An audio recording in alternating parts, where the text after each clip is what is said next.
Gloire à Dieu. La vie profonde, Église de la vie profonde, gloire à Dieu. Je suis très ravi d'être présent ici et que chaque moment, je suis ravi de vous voir. Et je souhaiterais de vous voir personnellement, seulement de vous tendre la main. Et cela me fera quelque chose de bon dans mon esprit, dans mon cœur. Et au repas, vous inquiétez, je l'ai déjà eu. Prions ensemble. Père, nous te remercions pour cette heure. Nous te bénissons pour ton peuple. Nous te remercions pour la joie du Seigneur. Nous te remercions pour le privilège. Nous te remercions de pouvoir donner de te servir. Nous prions que ton peuple que tu vas, Seigneur, aujourd'hui enseigner, qui t'écoute au nom de Jésus. Seigneur, tu nous parles chaque moment concernant l'enlèvement. Et chaque moment, tu veux que chaque personne soit prête pour ton enlèvement. Seigneur, nous prions que chaque frère, chaque enfant, garçon et fille présente ici, Seigneur, soit présente à l'enlèvement au nom de Jésus. Bénis ton peuple, Seigneur, aujourd'hui et utilise-nous à pouvoir aider les autres personnes à être prêts pour ton avenir au nom de Jésus. Nous te remercions, Seigneur, car tu nous as exaucés. Au nom de Jésus, nous avons prié. Que Dieu vous bénisse. Nous venons dans 1 Corinthiens, chapitre 15. Nous lisons à partir du verset 51. 1 Corinthiens, chapitre 15, à partir du verset 51. Voici, je vous dis un mystère. Nous ne mourrons pas tous, mais tous nous serons changés. Dans le verset 52, ici, ceci, il dit, en un instant, en un clin d'œil, à la dernière trompette, la trompette sonnera et les morts ressusciteront incorruptibles et nous serons changés. Quand vous voyez ce verset que nous venons de lire, il parle de quelque chose qui était un mystère au moment des apôtres, quand l'apôtre avait dit cela, quelque chose qui serait un mystère à la majorité de plusieurs personnes dans le monde entier, des milliers de personnes dans le monde entier. Quand cet événement va arriver, on sera surpris. Il y a beaucoup de personnes vivant sur la rue, les voix dans ta communauté, vivant dans notre ville, notre cité, venant au Nigeria, dans nos pays respectifs, qui n'ont jamais entendu le mot enlèvement. Parce que nous, on a entendu ça plusieurs fois, ce sera surpris qu'il y a beaucoup de personnes qui vivent sur votre voie, qui marchent sur la voie, sur le chemin, qui n'ont jamais entendu de ce mot enlèvement. Quand Christ viendra, et les morts en Christ ressusciteront premièrement, seront incorruptibles. Et maintenant, après cela, les vivants qui sont sur terre, et en instant, ce qu'il dit, c'est que la force de gravité va cesser de travailler. Et le mystère des mystères, la force de gravité sera suspendue pour chaque personne qui sera suspendue, sera arrêtée, sera stoppée pour chaque enfant qui vient en Christ. Et les gens qui sont sur cette terre vont se pendir, va se manifester et personne ne va se savoir. C'est là où Paul dit, je vous montre un mystère. Ce serait un mystère de signes, un mystère pour les gens qui sont philosophiques. Ce serait un mystère pour les gens qui sont éduqués dans toute la terre, parce qu'ils n'ont jamais petit, ils n'ont jamais vu ceci, ils n'ont jamais dit, ils n'ont jamais su connaître que quelque chose arrivera, quelque chose qu'un jour, un croyant, un enfant de Dieu, un né de nouveau enfant de Dieu sera élevé, sera ôté. Les gens, tu diras que j'ai cru que Enoch a expérimenté ceci-là. Combien de personnes dans nos continents, dans notre pays, savent de ceci-là d'Enoch? Combien de personnes, tu vas dire, oh, je crois que ce serait mieux que les gens le chassent. Combien de personnes qui vivent dans cette vie, dans le porte où nous sommes, vont mener cette vie de sainteté. Comme les personnes savent que Christ, quand Christ parlait aux ses disciples, il fit ôter et puis enlever au ciel et mener au ciel. Ça, c'est l'enlèvement. Et je crois que les gens peuvent le savoir. Comme des personnes savent cela. La plupart des personnes ne savent pas. Mais regardez les enfants de Corinthe, Paul les a dit, il dit j'ai assez de choses à vous dire, mais ceci c'est un mystère. Voici, je vous montre un mystère. Dans le verset 51, il dit voici, je vous dis un mystère, nous ne mourrons pas tous. Regardons ce mot tous, ce n'est pas tout le monde mourra, nous n'avons pas tous, ce n'est pas tout le monde qui mourra. Ce qui s'est passé au moment de Noc, ce qui s'est passé au moment d'Élie, ce n'est pas tout le monde qui était mort, ce n'est pas nous tous qui vont, nous sommes ici, ce n'est pas nous tous qui vont dormir, ce n'est pas nous tous qui vont mourir, mais le Seigneur, mais on sera tous changés. On sera tous changés. Il dit, ce ne sera pas un procès graduel, un procès, il dit, oh, ça va arriver, oh, et tu sais, je vais partir, que ça n'a pas allé se passer comme quelqu'un va dire, oh, tu vois, aujourd'hui, ton chef sera doté. Alors, ils sont quittés, allés dans une cité, on dit, tu sais, ton maître sera ôté de toi. Oui, ils ont maintenant traversé le Jourdain. Elle dit, tu sais ce que je sais, tu sais que je vais aussi ton master ou bien ton maître. Oui, ça c'est un procès graduel. Mais ceci va se passer en un clin d'œil, en un instant, et ceux-là ne sont partis. En un clin d'œil, ils sont partis. Je suis parti et à la dernière trompette, quand la trompette sonnera, et les morts en Christ ressusciteront incorruptibles. Et nous, comme des personnes, nous, est-ce que tu es là? Et nous serons changés. C'est de cela que nous parlons aujourd'hui. Nous parlons des participants. Nous parlons de quoi? Nous parlons des participants à l'expérience bénie de l'enlèvement. Nous parlons de trois choses aujourd'hui. Premier point, la prophétie de l'enlèvement des saints avec l'église de Dieu. Souvenez-vous de ceci, l'église qui sera enlevée, c'est une église sainte. Et c'est une église de Dieu. L'église sainte.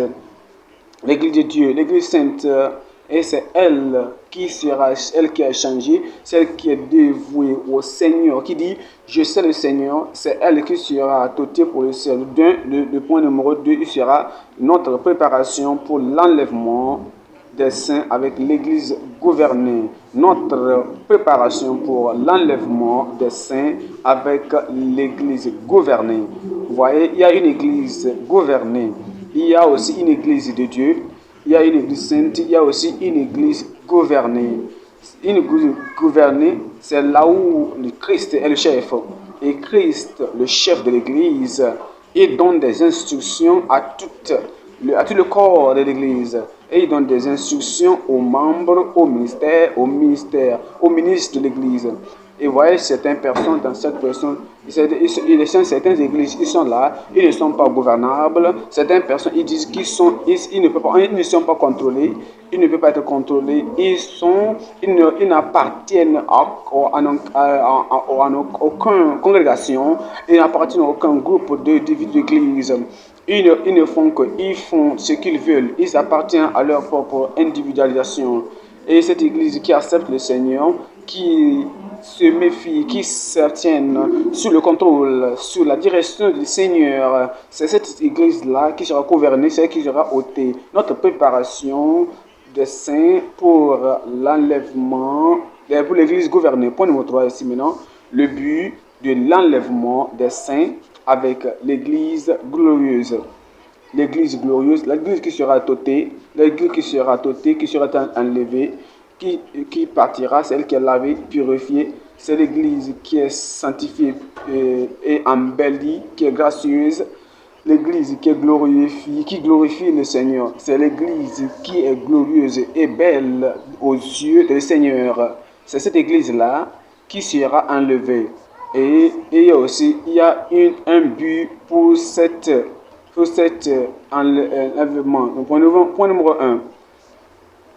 Point numéro 1, on parle de la prophétie de l'enlèvement des saints avec l'église de Dieu. regardez en trois choses ici. On verra trois choses ici. Trois choses ici. La prophétie 1, la prophétie insondable de l'enlèvement des saints. 2, la promesse inébranlable de l'enlèvement des saints. 3, la performance imparable de l'enlèvement des saints. Point numéro 1, la prophétie insondable de l'enlèvement des saints. Nous venons dans 1 Corinthiens. 1 Corinthiens chapitre 15, nous lisons à partir du verset 51. Il dit, voici, je vous dis un ministère. Nous ne mourrons pas tous, mais tous nous serons changés. Il parle de tout, il parle de toute l'église, le corps d'église. Il dit tous. Il dit, nous tous, nous n'allons pas mourir. Il nous dit quelque chose qui est tellement important ici. Quand nous venons à l'église, nous sommes l'église visible. Nous venons dans cette église qu'on peut compter les gens. On peut 30 personnes, 20 personnes, on va dire, qui sont présentes. Cette personnes sont venues à l'église. Ce nombre de personnes a été présentes au culte d'aujourd'hui. Et il nous dit que nous tous, nous ne mourrons pas. Il y a certains d'entre nous qui ne mourront pas mourir, que l'enlèvement viendra les prendre quand ils ne sont toujours en vivant. Et ces personnes, et nous tous, on sera changés, on sera transformés, femmes et hommes, avec la puissance de Dieu. Quand la puissance de Dieu vient, et quand elle viendra, elle sera transformée, et on sera transformé, et en un camp, il y aura quelque chose d'invisible qui va se passer. Et je vois que nous avons des changements, nous sommes là, Je prie que cela arrive dans ta vie au nom de Jésus. Dans 1 Thessaloniciens,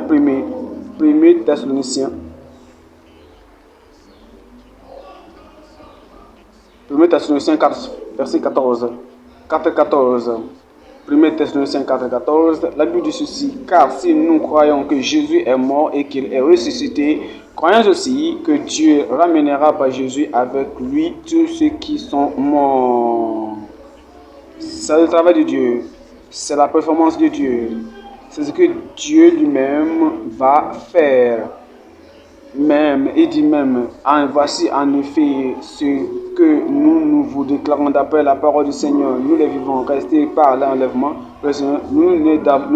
Nous dévancerons par ceux qui sont morts. Ça veut dire que ceux qui sont morts, c'est eux qui vont ressusciter premièrement pour rencontrer le Seigneur dans les airs. Et après cela que nous les vivons, on nous parle du verset 15, il dit, verset 15, il dit, voici en effet, je vous dis ceci. Car voici aussi ce que nous vous déclarons d'après la parole du Seigneur. Car nous les vivons, restés pour l'avènement du Seigneur, nous n'avancerons pas ceux qui sont. Ça veut dire quoi? Ça veut dire qu'on ne veut pas les précéder, on ne va venir avant eux, on ne veut pas les empêcher, ceux qui sont morts. Et le verset 16 il dit ceci. Verset 16 il dit, car le Seigneur lui-même, après un signal donné à la voix, car le Seigneur lui-même a un signal donné à la voix d'un archange au son de la trompette de Dieu, descendant du ciel, et les morts en Christ ressusciteront premièrement. Voici le verset 17, il dit ceci. Verset 17, il dit ensuite, nous les vivants qui seront restés, nous serons tous ensemble enlevés avec eux sur les nuées à la rencontre du Seigneur dans les airs. Et ainsi, nous serons toujours avec le Seigneur. Deux mots ici. Nous sommes vivants. Vivants spirituellement. Vivants dans l'expérience, la grâce de Dieu. Vivants dans le salut. Vivants dans notre lien avec le Seigneur, notre connexion avec le Seigneur. Et ceux qui sont vivants et restent. Et ici, voilà ceux qui, deux mots ici, ceux qui sont vivants, ceux qui seront vivants, ils sont tous vivants, et aussi restés. Il y a certaines personnes qui prennent l'autogradation comme un jeu. Alors il croit il dit qu'ils reviennent au Seigneur, après quelques instants, ils regardent, ils ne font qu'aller revenir, chuter, se relever.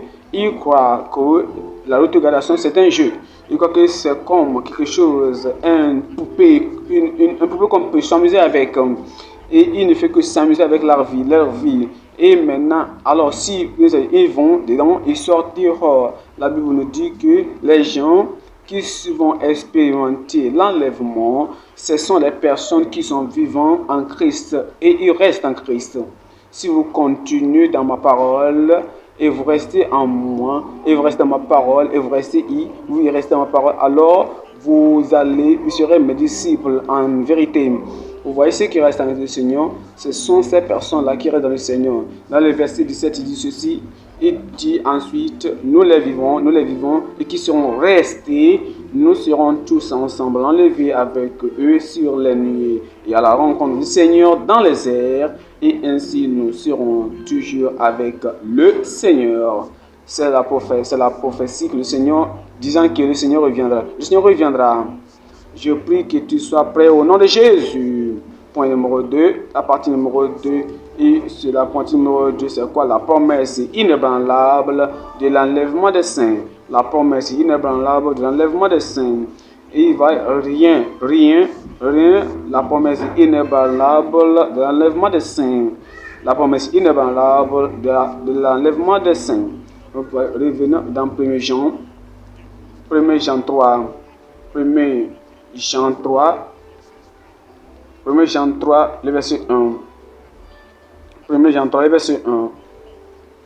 Et voici la manière dont le Seigneur nous a aimés. Et voyez quel amour le Père nous a témoigné pour que nous soyons appelés enfants de Dieu. Et nous le sommes. Si le monde ne le connaît pas, c'est qu'il ne l'a pas connu. Verset 2 ici dit ceci, le verset dit bien-aimé, nous sommes maintenant enfants de Dieu. Et ce que nous serons n'a pas encore été manifesté, mais nous savons que lorsque cela sera manifesté, nous serons semblables à lui. Parce que nous le verrons tel qu'il est. Comprenez ce qu'il dit ici. Il dit quand il apparaîtra dans sa venue.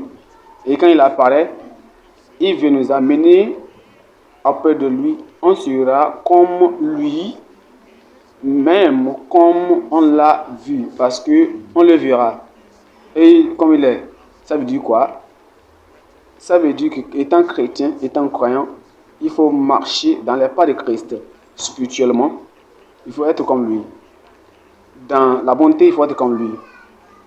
Dans la bonté, il faut être comme lui. Dans notre caractère, dans notre attitude, nous sommes comme Jésus. Nous sommes comme lui, car nous sommes nés de nouveau. Nous sommes sanctifiés et il nous a donné la nature divine. Et il donne la vertu d'un enfant de Dieu. Ça, c'est spirituellement. Mais quand il apparaît, il va nous changer, il va nous transformer. Il transformera notre corps mortel. Et nos corps seront comme son corps. Parce que quand il est ressuscité des morts, et ses disciples étaient avec lui, étaient derrière, il était avec lui, sans le toucher, sans que les portes ne soient ouvertes, sans que les portes ne soient ouvertes, il est venu sans que les portes ne soient ouvertes. Les apôtres étaient dans le temple. Il est entré sans ouvrir la porte. Parce qu'il a dit, il dit, je vais au Père. Et ce jour même, ce même matin, il est parti au ciel. Il a dit, je vais au Père. Dans le soleil, il est revenu. C'est parce que, comme ce qu'il dit, je vais au ciel. Je vais aller maintenant au ciel. Maintenant, quand il dit, je vais aller au ciel, physiquement, il revient. Et on sera comme lui. On sera transporté, on sera transformé. Cela va arriver dans ta vie. Vers le verset 3, il dit ceci. Verset 3, il dit, quiconque a cette expérience en lui se purifie. Que chaque fille, chaque homme, chaque frère, chaque sœur qui croit, qui espère en ceci, se purifie. Chaque personne qui a goûté de la grâce de Dieu, qui a eu cette expérience, c'est l'expérience de l'enlèvement, c'est l'expérience de voir le Seigneur. Et chaque personne qui a cette expérience en lui se purifie, comme lui-même est pur. Il purifie tout le monde. Il purifie aussi tout le monde comme lui-même. Je prie que tu sois là au nom de Jésus. Revenons dans Matthieu 24. Matthieu 24. Verset 35. Matthieu 24, verset 35. Il dit, verset 20, il dit, 35, le ciel et la terre passeront, mais mes paroles ne passeront point. Est-ce que vous avez pensé à ceci-là? Le ciel et la terre passeront. Pour les autres personnes, c'est un autre mystère. Les gens pensent que le ciel, les cieux seront là-bas comme ça. Le ciel, les étoiles, le soleil, la lune, tout seront là-bas pour toujours, éternellement. Mais la parole de Jésus dit que la terre et le ciel, il n'a pas dit peuvent, il n'a pas dit peuvent, mais il dit le ciel et la terre passeront, passeront, passeront. Et tout ce que les gens collectent, ramassent, amassent sur cette terre, et ils creusent cela de la terre, l'or, le diamant, tout ce qu'ils creusent, trouvent sur cette terre, et ils construisent quelque chose, et disent, voici ce que j'ai eu. Toutes ces choses-là vont venir. Tout cela vanira parce qu'il y aura une fournaise, un feu du ciel qui viendra pour pouvoir faire venir toutes ces choses sur cette terre. Il dit tout ce que nous avons eu sur cette terre-là, tout cela sera brûlé, tout cela brûlé par l'enfer, par le feu de Dieu. Dans le verset 35, il dit, mais mes paroles ne passeront point. Il a parlé de l'enlèvement. Il a dit, dans la maison de mon père, il y a beaucoup de maisons. Si ce n'était pas ainsi, je vous le dirais. Je vais me préparer une place pour vous. Et quand je finis, si je vais préparer cette place pour vous, je reviendrai. Je reviendrai. Ça, c'est l'enlèvement. Et je vous le recevrai à moi-même. C'est ce qui va se passer, ce qui s'est passé, qui va se passer au moment de l'enlèvement. Il dit ma parole, la promesse que j'ai faite, que je reviendrai au moment de l'enlèvement, ma parole ne passera pas. Le verset 37, il dit Jésus-Christ a dit ceci. Il dit pour ce qui est du jour, verset 36, il dit pour ce qui est du jour et de l'heure, personne ne le sait, ni les anges des cieux, ni le Fils, mais le Père seul. Il faut regarder tous les apôtres. Ils ont allé même dans le troisième ciel. Ils ont vu tout ça. Ils n'ont jamais vu le jour et l'heure de l'enlèvement. Et c'est pour qu'il a dit, il dit, nous qui sommes vivants, nous serons tous pris et enlevés dans les nuages. Ils ne savent pas. Parce qu'aucun homme, Jean, Jacques, Pierre, les apôtres, Paul, toutes ces personnes qui ont prononcé ce pronom aujourd'hui comme prophète, qui ils sont, personne, n'importe quel écrivain d'un livre, n'importe quoi, il dit que le Seigneur les a dit que ce serait cette année, ce serait dans ce mois, ce serait en ce moment-ci que le Seigneur viendra. Ils sont des décepteurs, ils sont des menteurs. Le Christ même a dit, personne ne le sait. Personne ne le sait, même Christ même ne le sait. Il dit, c'est le Père. Verset 37, il dit ceci, verset 37, il dit, ce qui arrivera du temps de Noé arrivera de même à l'enlèvement du Fils de l'homme. Verset 38, il dit ceci, il dit, car dans les jours qui précèdent le déluge, les hommes mangeaient, buvaient, se mariaient et mariaient leurs enfants jusqu'au jour où Noé entra dans l'arche. Il dit dans le verset 39, il dit, et ils ne se doutèrent de rien jusqu'à ce que le déluge vint. Voici ceci, et il les emporta tous. Et ce sera de même à l'enlèvement, à l'avènement du Fils de l'homme. Et de même sera l'avènement du Fils de l'homme. Je prie que tu sois prêt. Dans le verset 42, il dit ceci. Il dit, veillez donc, puisque vous ne savez pas quel jour votre Seigneur viendra. Veillez donc, puisque vous ne savez pas quel jour votre Seigneur viendra. Verset 44, le verset 44, vous voyez cela, il dit, c'est pourquoi vous aussi, tenez-vous prêts, car le Fils de l'homme viendra à l'heure où vous n'y penserez pas. Vous avez vu, la promesse n'est pas inébranlable. La troisième chose aussi, on voit C'est la performance imparable ou unstoppable de l'enlèvement des saints. La performance imparable de l'enlèvement des saints.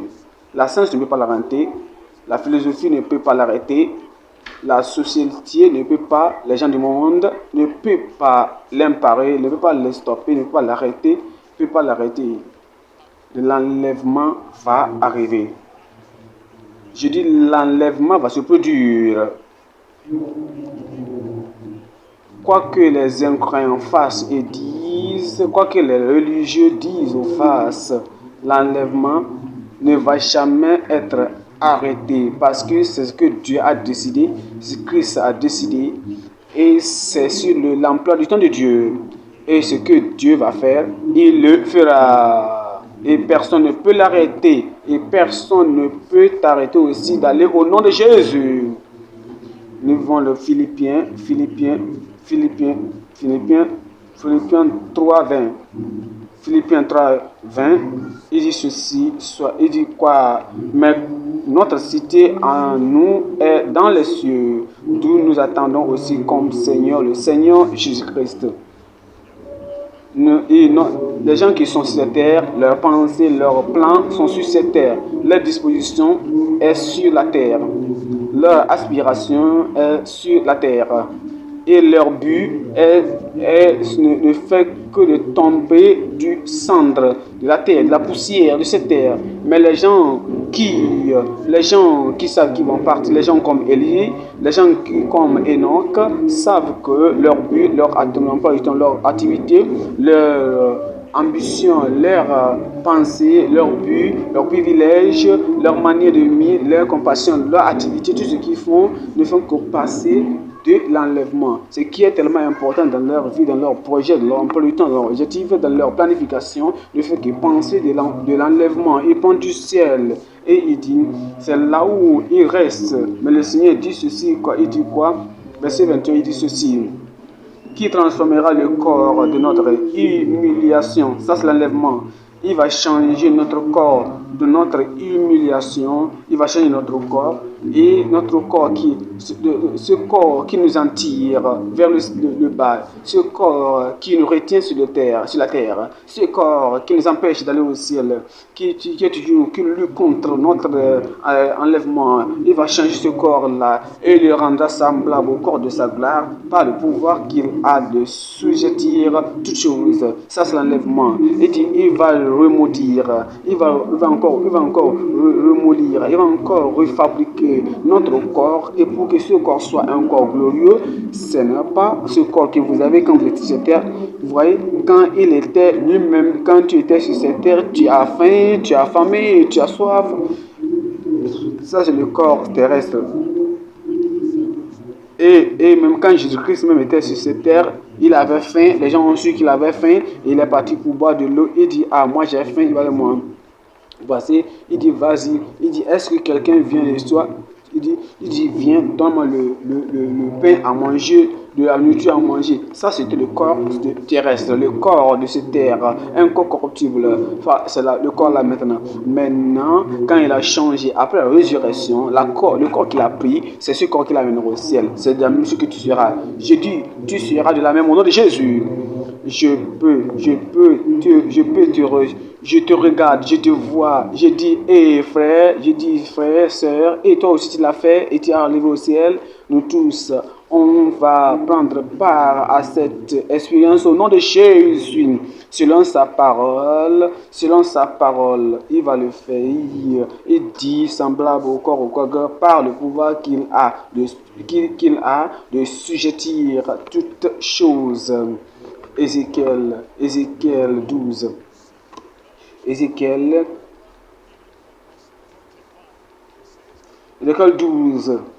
12, 25.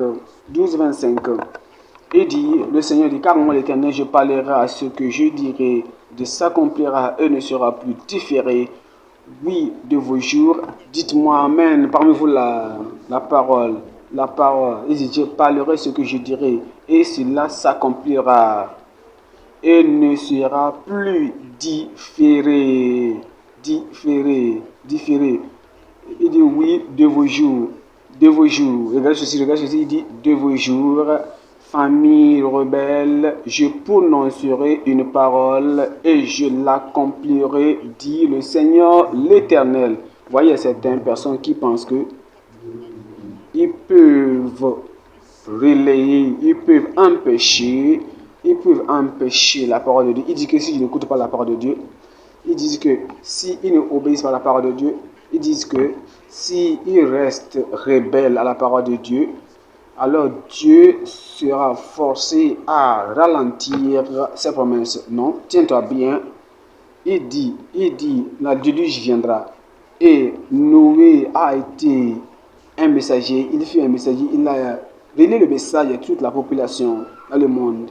Et les gens ont rebellé contre cette parole. Cela n'a pas changé le temps de la déluge. Cela ne s'est pas manifesté. Même l'ange est venu dans Sodome et Gomorrhe. Et il a fait quoi? Il a dit le feu viendra et brûler Sodome et Gomorrhe. Et les gens de Sodome ont pensé que c'était des fables, c'était des mensonges. Ils croyaient que c'était la déception. Et ils continuaient dans leur mensonge, dans leur violence.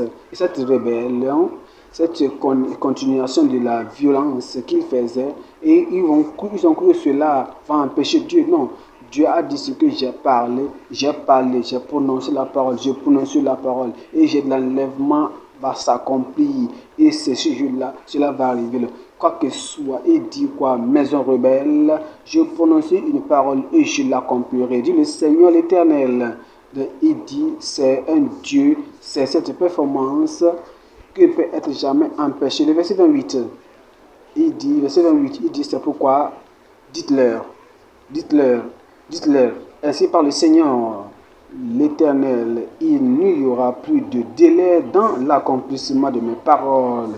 Il n'a pas dit que, il a dit, est-ce qu'il a dit que les morts ressusciteront? Oui, il a dit, cela va arriver. Est-ce qu'il a dit l'enlèvement viendra et les vivants aussi seront changés? Oui, ça va arriver. Parce qu'il a dit, l'accomplissement de ces paroles, la parole que je prononcerai s'accomplira, dit le Seigneur l'Éternel. Il dit, toute la parole qu'il a dit s'accomplira. Cela va s'accomplir. Et quand cela va se produire, tu seras un participant au nom de Jésus. Que ferons-nous? Comment devons-nous préparer afin que tu ne puisses manquer cette venue de Christ? Point numéro 2, notre préparation pour l'enlèvement des saints avec l'Église gouvernée. Qu'est-ce que cela veut dire? Je vous l'ai déjà dit, cela, l'Église qui accepte que Christ est leur chef, non seulement en parole, mais aussi en réalité. Regarde dans Éphésiens 5,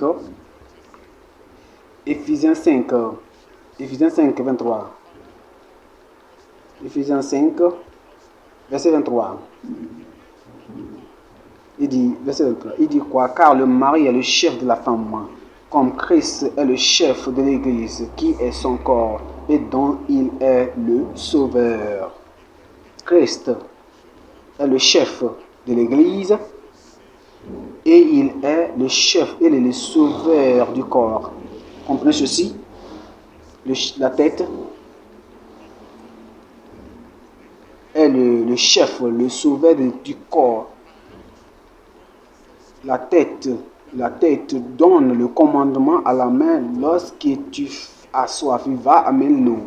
Et la tête donne l'instruction et la main prend cette glace d'eau et en l'envoie à la bouche. Maintenant, quand tu as faim, la tête donne cette instruction au pied, marche, vas-y, lève-toi, marche, va là-haut la nourriture y est, et maintenant, les mains, les doigts, et tout cela sont coordonnés par la tête, et cela vont faire. Sur la tête est le sauveur du corps. Vous marchez, et vous voyez une voiture qui vient, un véhicule qui est en train d'arriver, et la tête dit aux pieds, arrête-toi. Alors les pieds obéissent à l'instruction de la tête et s'arrêtent.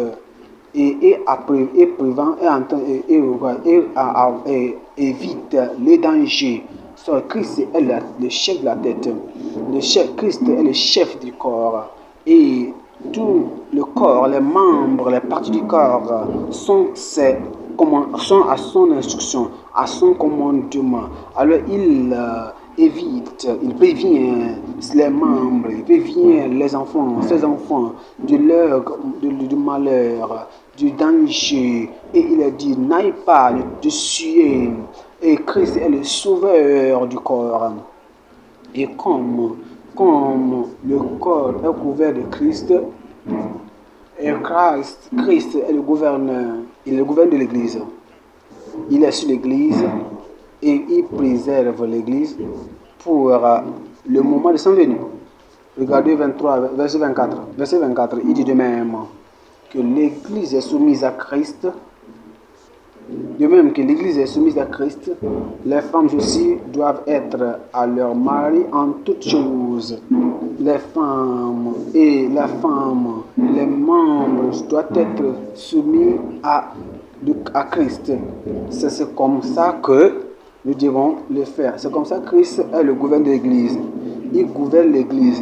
C'est une Église gouvernée. Une Église qui est sous l'autorité, qui est sous la direction, le contrôle et les doctrines de Christ. Maintenant, quelle est la préparation que nous avons besoin comme les membres de l'Église qui peut être prêts pour s'en venir?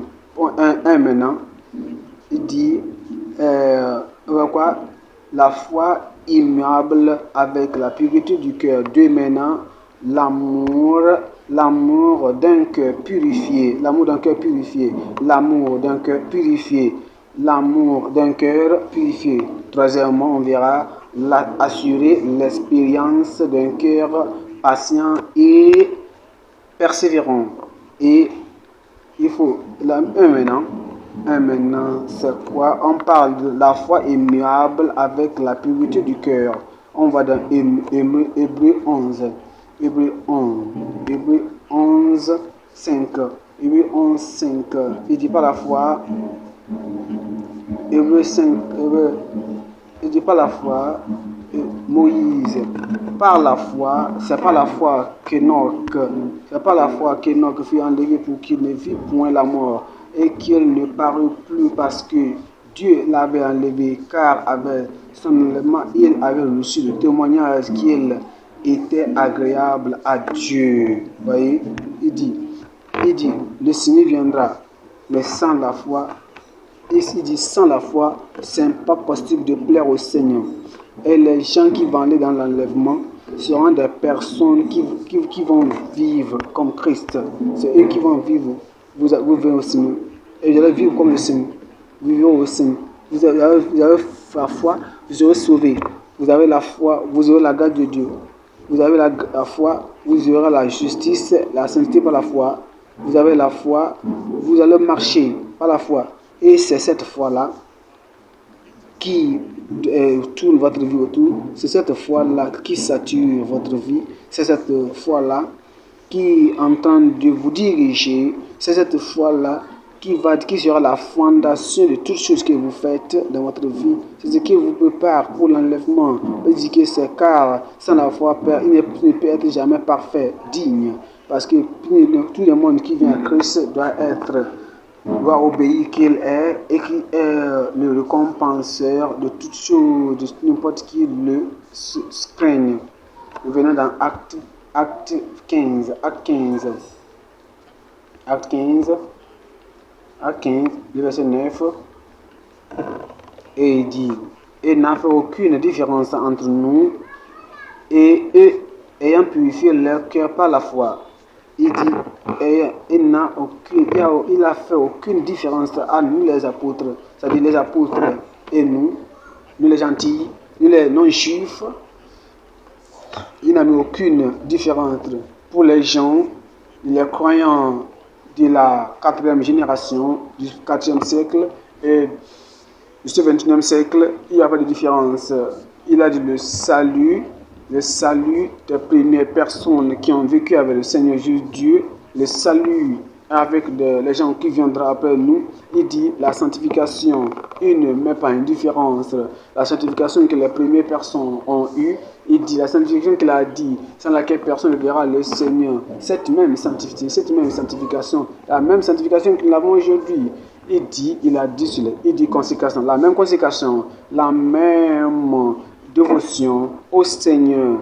Et il dit qui a donné cela, il dit cette même commission, cette même dévotion qu'ils en ont, ces premiers croyants en ont eu, les mêmes. Il a dit, il ne met aucune différence. Et aucune différence. Et il purifie le cœur par la foi. Il purifie le cœur par la foi. Il purifie le cœur par la foi. Ça, c'est la grande promesse. C'est le grand travail de Dieu. Quel est le résultat de cela? Galates, chapitre 2, 2 verset 20. 2 verset 20. Galates 2, le verset 20. Il dit ceci. Il dit, j'ai été crucifié avec Christ, et si je vis, ce n'est plus moi qui vis, c'est Christ qui vit en moi. Si je vis dans la foi au Fils de Dieu, qui m'a aimé et qui s'est livré lui-même pour moi. Il dit, je vis par la foi du Fils de Dieu. Je vis par la foi du Seigneur, avec la foi de Christ. Il parle de la foi F capitale. Il dit la foi, il dit, Christ a cru que toutes choses dans le ciel, tout ce que le Père a dit, c'est vrai, et c'est à obéir, et personne ne peut le contredire, et l'écriture ne peut jamais être détachée. Et on vit par cette foi de Christ que Christ a eu. Il a eu même la même foi. Il a cru que la totalité de la parole de Dieu est vraie. Elle ne peut jamais être inséparable. Elle est donnée et parce qu'elle est donnée par Dieu, et ça ne peut jamais être séparé. On vit par la foi du Fils de l'homme, de Dieu, et le Père le Père qui m'a envoyé, il est aussi avec moi. C'est la foi du Fils de l'homme, de Dieu. Il n'importe où nous sommes, n'importe où tu te trouves, le Seigneur qui t'a envoyé aujourd'hui de ce monde, il sera avec toi. Et il est un Dieu fidèle. Tout ce qui se passe, tout ce qui va se passer, le Seigneur l'a permis.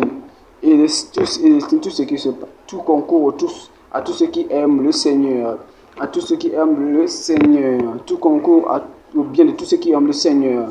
Et selon sa promesse dans ta vie, c'est la raison pour laquelle ceci, alors que quand tu te prépares maintenant pour aller au ciel, c'est la seule foi qu'il doit avoir. C'est la seule foi qu'il doit avoir. Je prie que la foi du Fils de Dieu qui t'a aimé soit aussi en toi, qui m'a aimé en particulier, qui m'a aimé nous tous, qui nous a aimés. Il y a certaines personnes qui disent que il nous a aimés, mais ils ne sont pas sûrs que le Dieu les aime individuellement. Et ils posent la question pourquoi. Ils posent la question pourquoi. Pourquoi, comment. Ils posent la question pourquoi moi. Ils posent la question, ils doutent l'amour de Dieu. Et les gens qui se préparent pour l'enlèvement, ce sont les personnes qui croient que Dieu les aime et les a donnés lui-même pour eux. Quoi que les autres personnes obéissent que Christ est venu mourir pour eux, moi je crois et je prie que cette foi va rester en toi jusqu'à ce que Christ vienne en la fin au nom de Jésus. Toi maintenant, c'est quoi? Et deuxièmement, on parle de l'amour abondant d'un cœur purifié. L'amour abondant d'un cœur purifié. L'amour abondant d'un cœur purifié. On ne parle pas de l'amour qui est diminué et l'amour qui est confiné. Mais il y a certaines personnes, vous voyez, certaines personnes qui disent, j'aime, mais alors moi je ne veux pas voir le Seigneur. Il y a beaucoup de choses aussi, il y a beaucoup des écorces sur cet amour. Il faut ôter tous ces écorces-là. Il faut ôter tous ces écorces-là avant d'arriver à l'amour même. C'est comme l'oignon. Vous devez épeler toutes les écorces, toutes ces écorces. Et maintenant, en enlevant ces écorces-là, vous voyez, ça va entrer dans tes yeux, ça va te rentrer, les yeux vont te...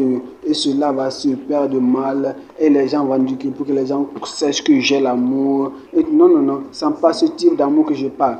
Je parle de l'amour qui est excité, l'amour qui est joyeuse, l'amour qui est abondante, l'amour qui coule. Il dit, aime le Seigneur de ton cœur, de toute ton âme, de toute ta pensée, et tu aimes ton frère, tu aimes ta soeur, comme Christ t'a aimé, tu aimes ton prochain comme toi-même. C'est le type d'amour que je parle. Et tu ne te plains pas, il n'y a pas de murmure, il n'y aura pas de peur dans l'amour, il n'y a rien de négatif dans l'amour. Vous voyez, tu fais quelque chose, quelqu'un te fait quelque chose, c'est une erreur. Tu dis, oh, pardonne-lui, il a fait une erreur, pardonne-lui. Alors, chaque moment, vous cherchez toujours à mettre une position normale devant toutes les personnes. Et tout ce qui se passe autour de vous, vous ne critiquez pas, vous ne murmurez pas, vous avez l'amour, ce type d'amour qui ne va jamais chercher de malheur, de mauvaises choses, mais plutôt de bonnes choses chaque moment. Et chercher de qui est propre, normal. Et vous dit, quelqu'un va dire, ah, mon amour est tombé, mon amour est chuté, voyez ce qui s'est passé, moi j'ai la honte, j'ai ceci, j'ai ceci là, l'amour. Sans passer de l'amour, non. L'amour doit être abondante, l'amour doit être fervente, l'amour doit être persévérante, l'amour doit être dévoilé et va pénétrer chaque personne au nom de Jésus. Donnez-moi un bon amen de l'église de la vie profonde. Et je veux que vous regardez dans 1 Pierre 1. 1 Pierre.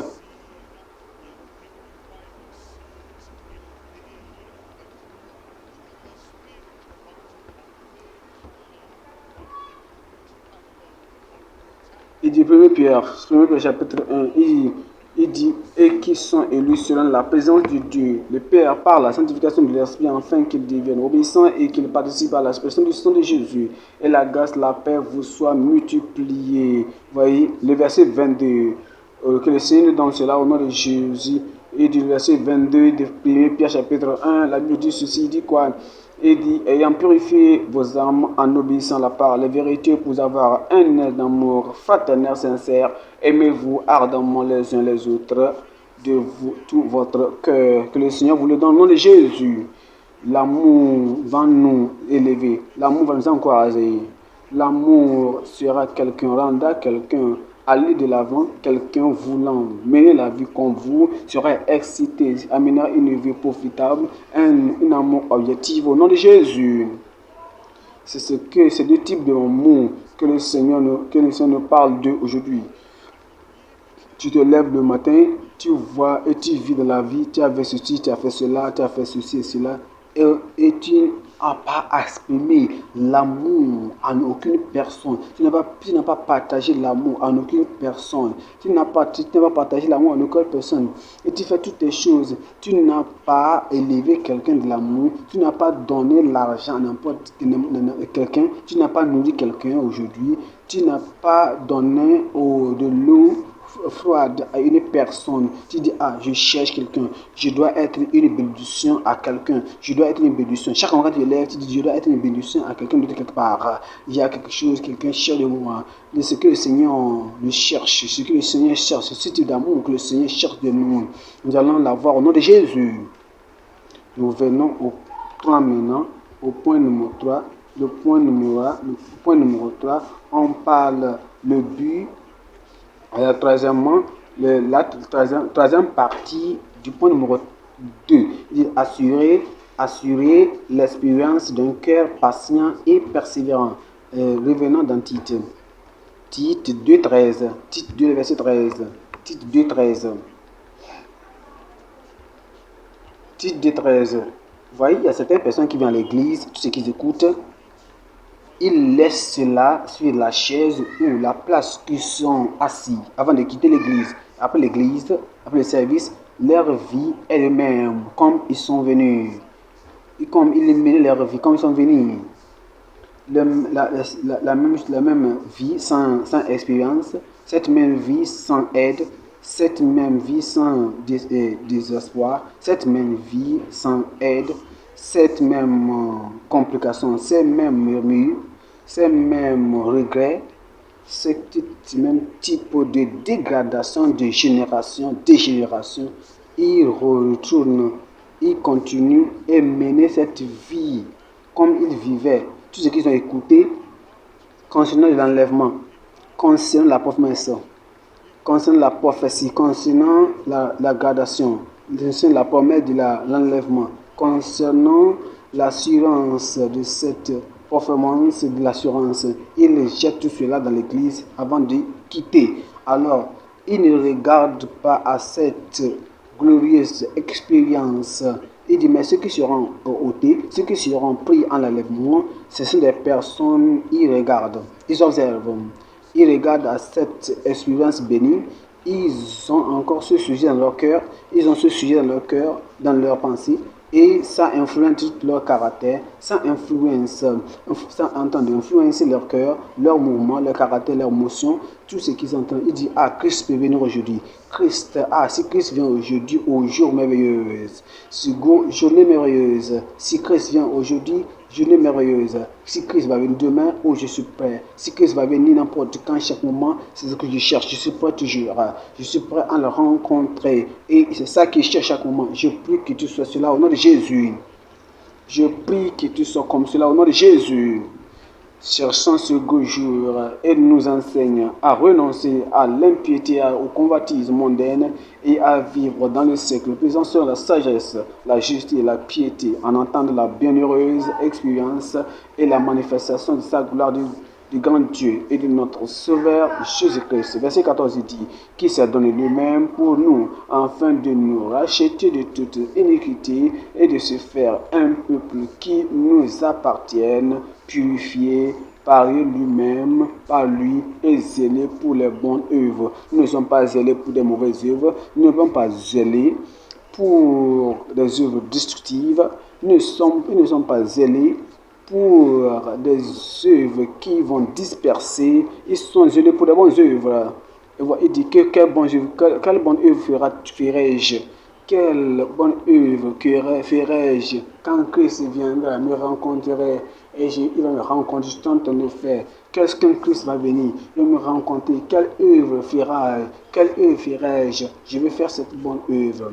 Quelle œuvre je vais faire? Ils cherchent chaque moment à faire des choses positives, à faire de bonnes œuvres. Ils seront prêts et toi aussi tu seras prêt au nom de Jésus. Je dis tu seras prêt au nom de Jésus. Regardons dans 1 Jean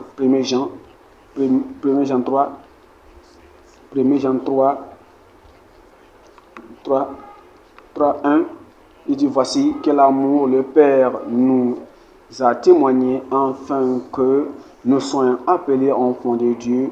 Quel amour le Père nous a témoigné, le Père au ciel. Il a beaucoup de capitaines, il a des anges dans le ciel, mais il dit, mais bien tout cela, quand bien même je suis en relation, je suis en communion avec les anges dans le ciel, j'ai tout ce que j'ai besoin, je suis parmi toutes ces créatures vivantes, je me réjouis, je suis le Dieu Tout-Puissant, et il ne reste jamais, il ne peut que me louer, me louer, m'exalter, mais j'ai toujours besoin, j'ai toujours besoin de cette personne qui est sur terre. C'est cet amour. Et dit, voyez quel amour le Père nous a témoigné pour que nous soyons appelés enfants de Dieu. Et nous le sommes. Si le monde ne nous connaît pas, c'est qu'il ne l'a pas connu. Verset 2 ici, il dit ceci. Verset 2, il dit, bien-aimés, nous sommes maintenant enfants de Dieu. Quand seras-tu enfant de Dieu maintenant? Ceux qui sont en train de se relayer, ceux qui sont en train de se traîner, il dit, oh, pas maintenant. Je ne veux pas être enfant de Dieu maintenant. Je suis en train de penser à cela. Je suis en train de penser ceci, cela, à cela. Je vais venir. Je vais me donner au Seigneur. Mais vous serez surpris. Vous serez surpris. Je serai un enfant de Dieu. Je serai un fils de Dieu, une fille de Dieu, je vais courir plus que tous ceux qui sont là-bas maintenant. Je vais courir plus que tous les mêmes. Mais pas maintenant, pas maintenant, pas maintenant. J'espère ceci, j'espère cela. Avant que tu sois prêt, Dieu ne va pas travailler selon ton emploi du temps. Dieu, je serai sauvé après. Je serai sanctifié après. Je suis mécontent. Je ne peux pas pardonner cette personne maintenant. Je dois le revenger. Je vais me venger d'abord. Quand j'ai fini de venger, j'ai fini de faire ce que je vais faire avec cette personne. Quand je vais lui montrer qui je suis. Quand j'ai fini maintenant, quand je suis maintenant, je me refroidis. Maintenant, quand je suis m'apaise de ma colère, alors je reviendrai maintenant et je vais revenir un fils, une fille de Dieu. Vous pensez que Dieu va abandonner toutes ses promesses, son emploi du temps, pour pouvoir rédiger encore ton propos, un nouveau emploi du temps à cause de cela? Non, ceux qui disent qu'ils ne sont pas prêts, cette personne qui dit qu'elle n'est pas prête, beaucoup de personnes, il y a beaucoup de personnes, regardez cela, nous vivons dans ce monde des milliers de personnes. Alors si tout le monde, Dieu va écouter chaque personne, alors Dieu, combien d'emplois de temps Dieu aura-t-il? Combien d'emplois de temps il aura-t-il? Et il va écouter chaque personne. Alors son propre entendement, il a planifié un emploi de temps et tout le monde doit y être. Et c'est nous qui devons écouter, c'est nous qui les avons formés. Nous devons écouter de leur. Alors, il ne faut pas dire, il faut jeter ton propre emploi de temps derrière loin. Il vaut mieux jeter cela dans l'enfer. Jette cela de ce que tu es en train de passer. Jette ce que tu es en train de passer.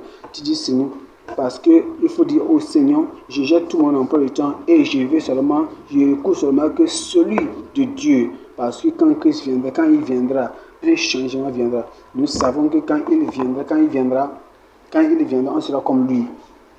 Que quelqu'un me dit là-bas, je serai comme lui. Quelqu'un dit cela. Quelqu'un là-bas, je serai comme lui. Moi, je serai comme lui. Quand je suis comme. Et je serai reçu comme il. Je le verrai comme il est. Tu seras prêt au nom de Jésus. Rien ne va t'empêcher du Seigneur, du peuple de Dieu qui sont prêts et espèrent le Seigneur au nom de Jésus. Nous prenons au point numéro 3 maintenant, au point numéro 3.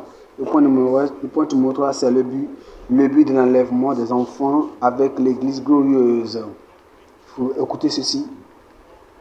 L'église glorieuse, l'église gouvernée, l'église de Dieu. Vous voyez, il y a beaucoup d'églises. Il y a l'église nominale, il y a l'église politique, il y a même l'église terrestre. Il y a même des églises historiques, il y a les églises rhétoriques, il y a d'autres types d'églises. Ils ne croient même pas à la Bible, mais ils sont églises. Et Jésus-Christ ne vient pas, le Seigneur ne vient pas pour ces églises générales, mais il vient pour une église glorieuse. Revenons dans Éphésiens 5. Éphésiens 5, Éphésiens 5, verset 25. Éphésiens 5, le verset 25. Il parle du type d'église qui viendra pour. Il dit, Marie, aimez vos femmes comme Christ a aimé l'église. Il s'est livré lui-même pour elle. Verset 26, il dit ceci. Il dit, verset 26, afin de la sanctifier pour la parole, après l'avoir purifiée par le baptême d'eau. Par le baptême d'eau, par la parole de Dieu.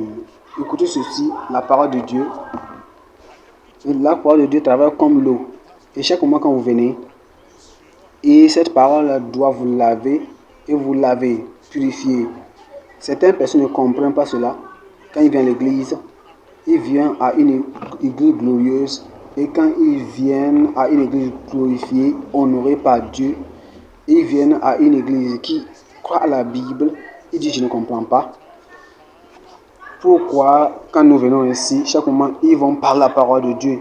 Et cette parole-là va me toucher. Cette parole-là va pointer à des choses que je dois écouter. Cette parole va me dire, ne fais pas ceci, je dois être lavé, je laisse ceci, que j'abandonne ceci-là. Ils n'oublient pas c'est le ministère. Ils oublient que c'est le ministère de la parole de Dieu. C'est le travail de l'église. Quel est le but? Ils oublient ce verset 26. Il dit pourquoi cela vient. Il dit afin de faire paraître devant lui cette église glorieuse.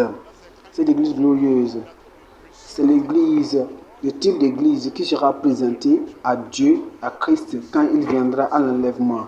Qu'il puisse le présenter à Dieu une église glorieuse, sans tache, ni ride, ni rien de semblable, mais sainte et irrépréhensible. Ça, c'est l'enlèvement. Ça, c'est une église qui peut participer à l'enlèvement. Pourquoi Christ doit venir et au moment de l'enlèvement, et pourquoi il va venir, et les morts en Christ ressusciteront incorruptibles, et nous qui sommes vivants, on sera pris ensemble avec eux pour rencontrer le Seigneur dans le ciel. 3 choses. Pourquoi? Premièrement, c'est pour retirer une épouse sanctifiée de la terre. C'est pour retirer une épouse sanctifiée de la terre. Deuxièmement, c'est pour recevoir et amener son épouse séparée au ciel. Il veut recevoir et les amener au ciel.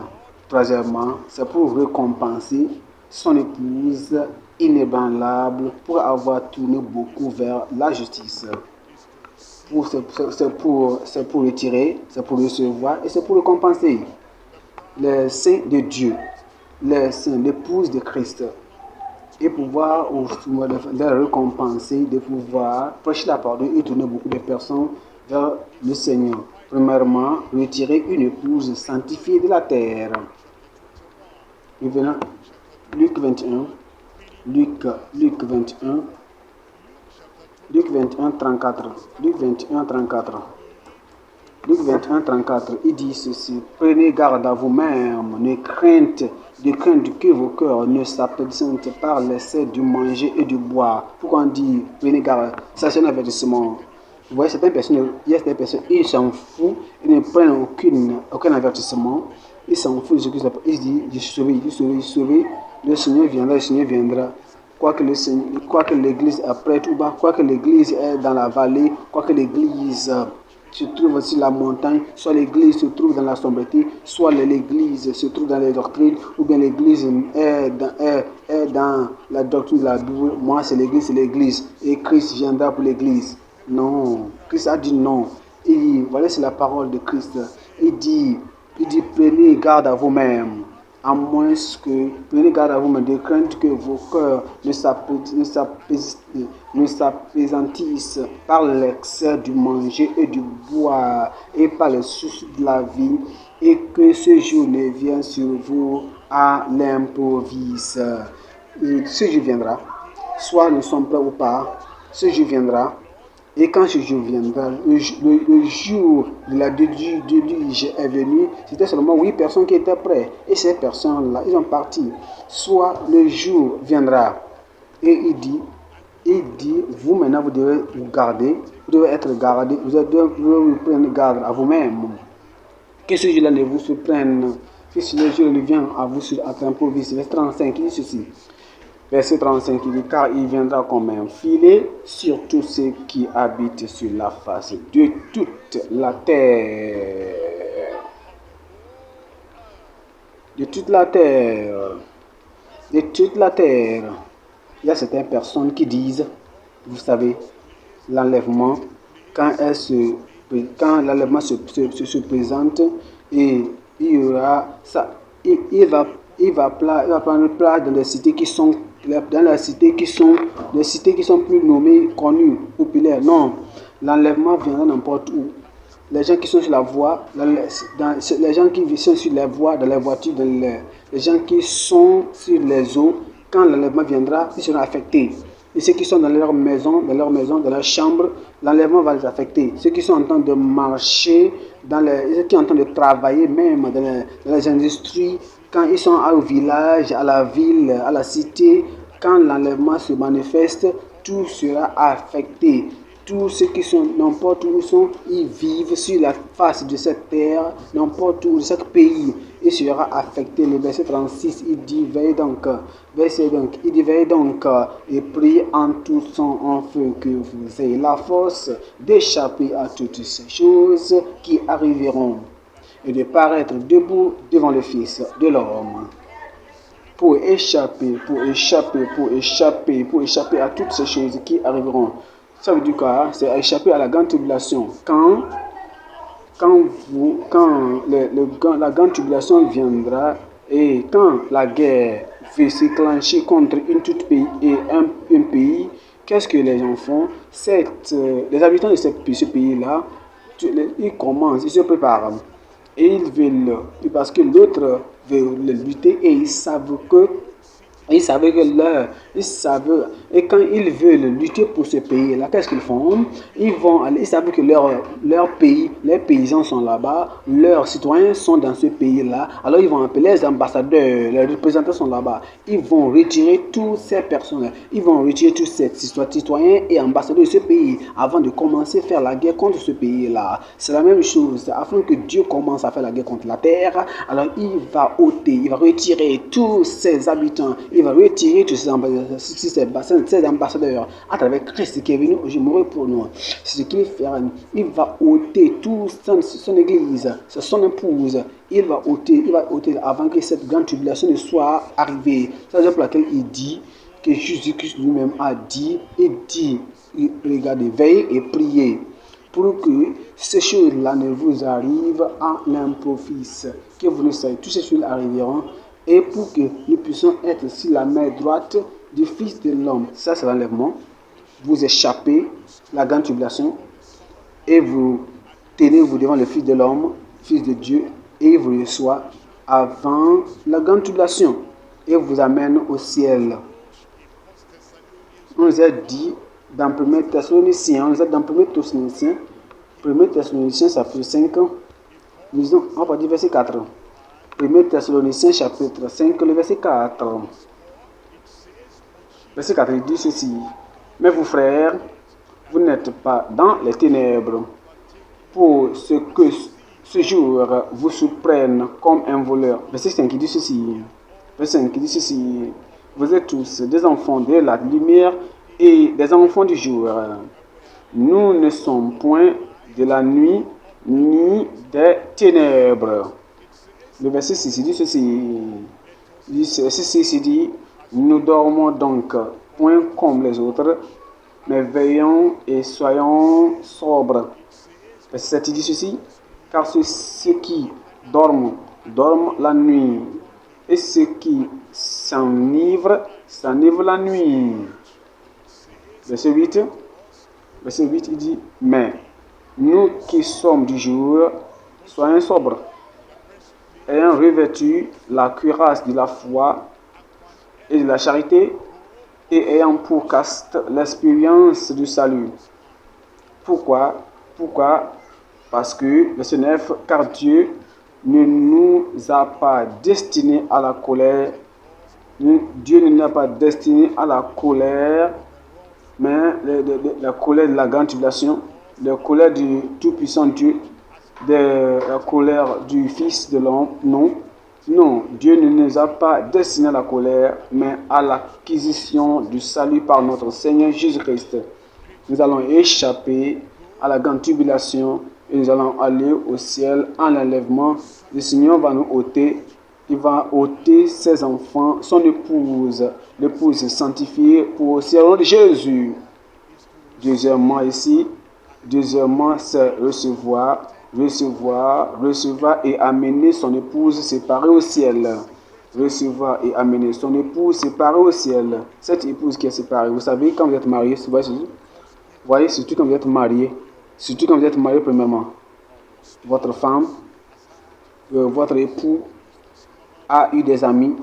Ça peut être qu'elle a des amis normaux, des amis sur terre, des amis humains. Ça peut être de même sexe ou bien de sexe opposé. Maintenant que vous êtes marié maintenant, et la fille, elle est tellement contente de ce mariage. Elle dit, c'est la bonne chose que j'ai eue dans ma vie.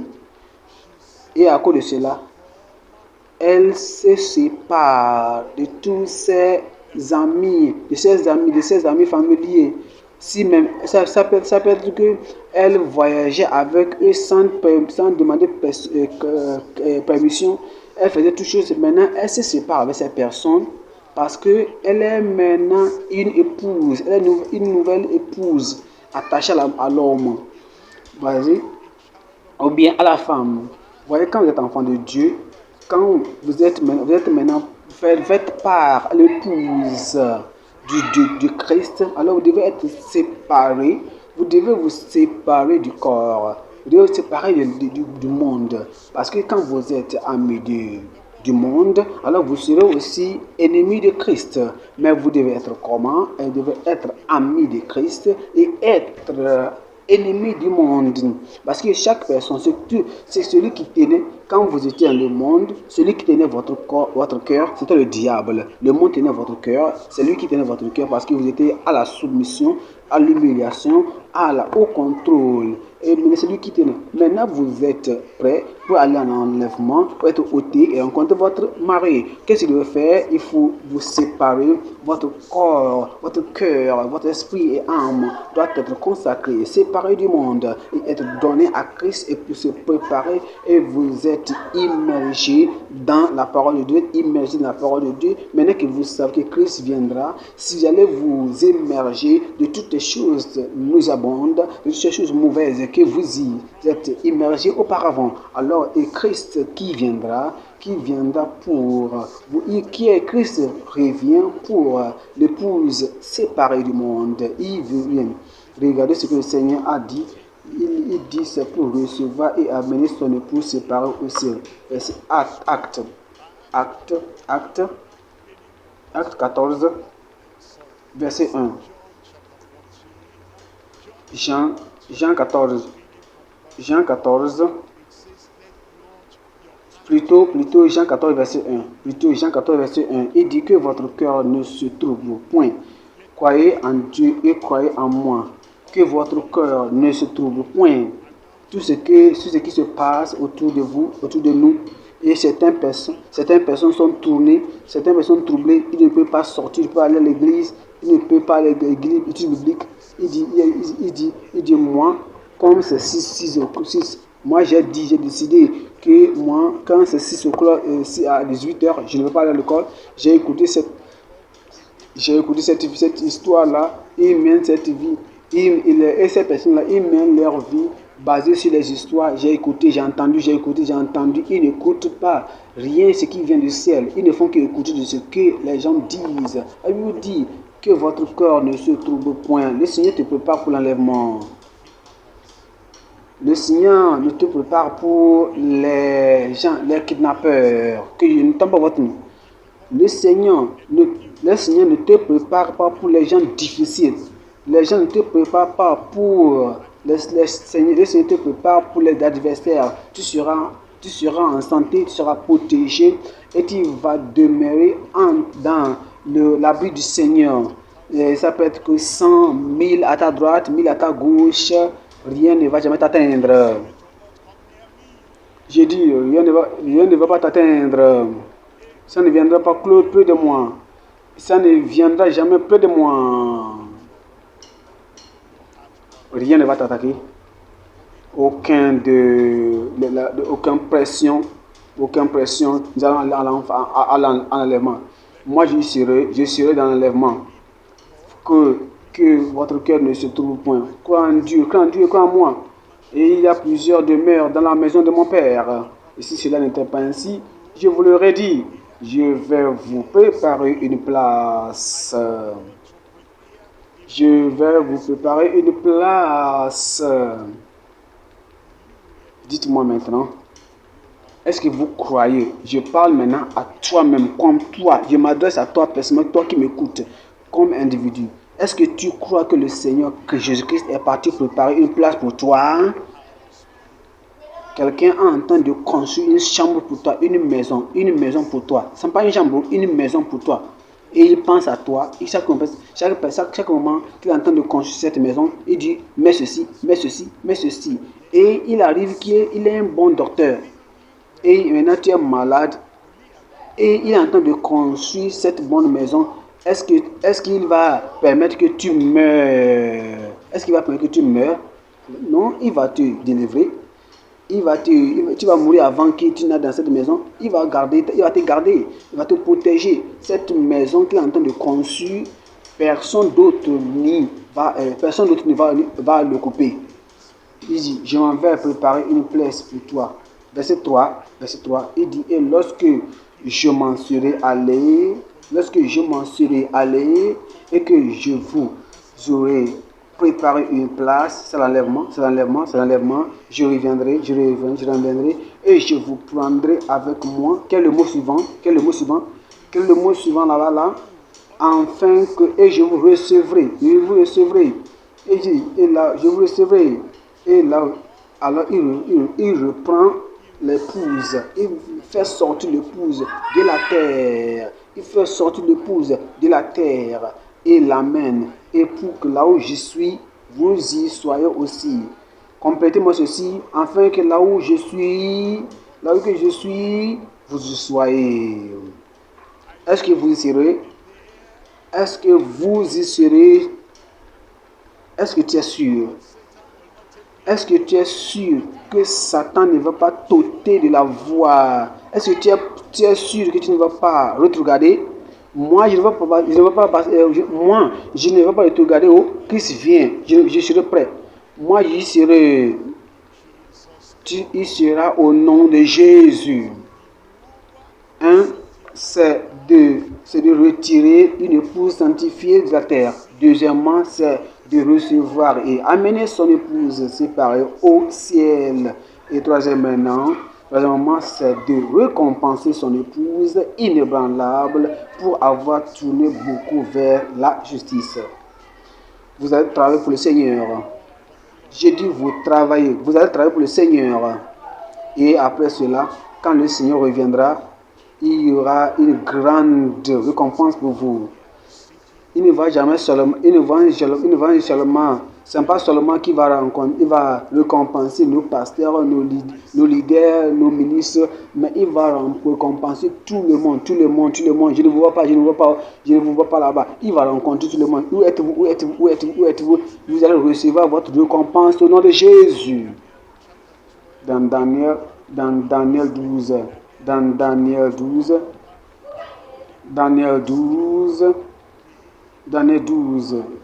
3. Il dit quoi? Daniel 3, le verset. Daniel 12, verset 3, il dit, ceux qui auront été intelligents brilleront comme la splendeur du ciel. Est-ce qu'il y a les enfants qui brilleront comme la splendeur du ciel? Vous gardez la parole de Dieu et vous suivez la parole de Dieu. Et tout ce que vous faites, ils disent, ils brillent comme la splendeur du ciel. Et ceux qui auront enseigné la justice à la multitude brilleront comme les étoiles, à combien de fois, à toujours et à perpétuité.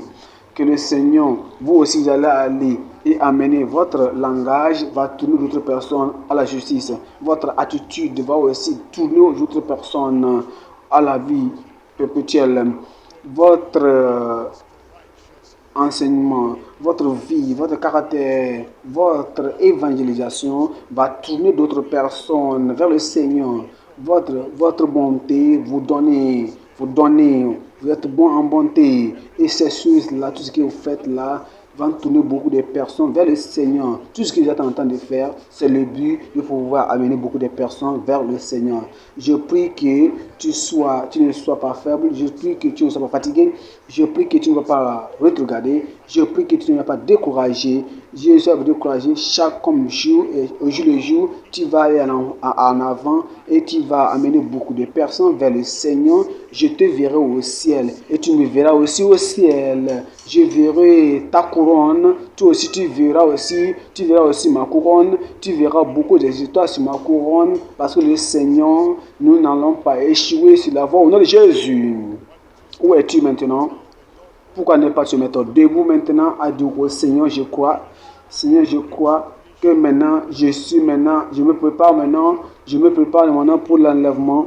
Je ne me prépare pas maintenant pour la grande tribulation, mais je me prépare pour la venue du Seigneur, je me prépare pour l'enlèvement, je me prépare pour l'otage,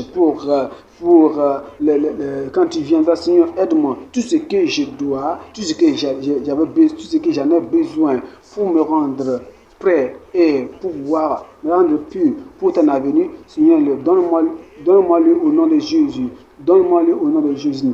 Et je serai comme ce que tu le veux que je sois. Pour que, Seigneur, quand tu viendras, tu me vois aussi au nom de Jésus. Prie maintenant.